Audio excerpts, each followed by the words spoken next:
کیا آپ نماز میں یہ عام غلطی تو نہیں کرتے؟ بہت سے لوگ رکوع اور سجدے کے دوران جلدی حرکتیں کرتے ہیں، جبکہ نماز میں اطمینان اور ٹھہراؤ بہت اہم ہے۔ رسول اللہ صلی اللہ علیہ وآلہ وسلم نے ایک شخص کو نماز پڑھتے دیکھا، مگر وہ رکوع اور سجدے میں اطمینان سے نہیں ٹھہرا۔ آپ صلی اللہ علیہ وسلم نے اسے نماز دوبارہ پڑھنے کی ہدایت فرمائی اور فرمایا کہ جب تم نماز کے لیے کھڑے ہو تو اطمینان سے نماز ادا کرو۔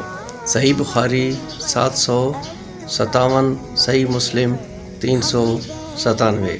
یعنی رکوع میں جائیں تو اطمینان سے رکوع کریں، پھر سیدھے کھڑے ہوں۔ سجدے میں جائیں تو ٹھہر کر سجدہ کریں اور دونوں سجدوں کے درمیان بھی سکون سے بیٹھیں۔ اگر یہ بات فائدہ مند لگی ہو تو اس کو دوسروں تک پہنچائیں اور اس ویڈیو کو لائک اور شیئر کریں۔